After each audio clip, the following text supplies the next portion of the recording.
দীপেন আর বুদ্ধদেব, এই তিনটা ছেলে ধর্ষণ করেছে। ওই মেয়ে ওই সন্ধ্যা থেকে আর পাওয়া যায়নি। বাসন্তীর ঘটনা নিয়ে রাজ্য রাজনীতি তোলপাড়। এই নিয়ে সাধারণ মানুষ কি বলছে? নাবালিকাকে গণধর্ষণ করা হয়েছে সেই কথাই এলাকায় শোনা যাচ্ছে। পুলিশও সেই বিষয়টি খতিয়ে দেখছে। এখনো অবধি ওই ঘটনায় 3 জনকে গ্রেপ্তার করা হয়েছে। ধৃতরা হলেন বুদ্ধদেব সর্দার, বিনয় সর্দার ও দীপেন কয়াল। ধৃত 3 জনেরই বাড়ি উত্তর চুনাখালী এলাকায়।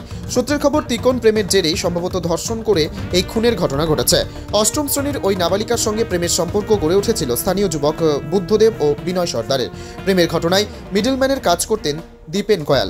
অন্যদিকে বুদ্ধদেব আর বিনয়ের মধ্যে সম্পর্ক ভালো ছিল না। একজনের সঙ্গেই দুজনে প্রেম করছেন সেটা তারা জানতে পারেন। এদিকে নাবালিকার সঙ্গে সম্পর্ক তৈরি করতে চাইছিলেন দীপেনও। 3 বন্ধুই গোটা বিষয়টি জানতে পেরে তারপরই কি খুনের পরিকল্পনা করেন এই প্রশ্ন উঠে আসছে। সূত্রের খবর, গত 9 জানুয়ারি সন্ধ্যায় 3 জন একত্রিত হয়ে মদ্যপান করেন। ডেকে নেওয়া হয়েছিল ওই নাবালিকাকেও। এরপর সকলের অলক্ষ্যে তাকে ধান চাষের ওই জমিতে নিয়ে যাওয়া হয়। এরপরেই 3 বন্ধু মিলে গণধর্ষণ করে। ঘটনা ধামাচাপা দিতে নাবালিকাকে শ্বাসরোধ করে খুন করা হয়। এরপর চাষের ওই ক্ষেতেই মাটি খুঁড়ে পুঁতে দেওয়া হয়। ওই নাবালিকার পরিবার বিস্তর খোঁজাখুঁজি করে না পেয়ে 12 জানুয়ারি বাসন্তী থানায় নিখোঁজ অভিযোগ দায়ের করে। পরিবারের দাবি, নিখোঁজ অভিযোগ দায়ের করার পর পুলিশ কোনো প্রকার সক্রিয় ভূমিকা গ্রহণ করেনি। মৃতদেহ উদ্ধার করতে গেলে সাধারণ মানুষের বিক্ষোভের মুখে পড়তে হয় পুলিশকে। সোমবার রাত থেকে ঘটনাস্থলটি ঘিরে রাখা হয়েছে। পুলিশি জেরার মুখে আজ স্বীকারোক্তি করেন যে তারা খুন করেছে।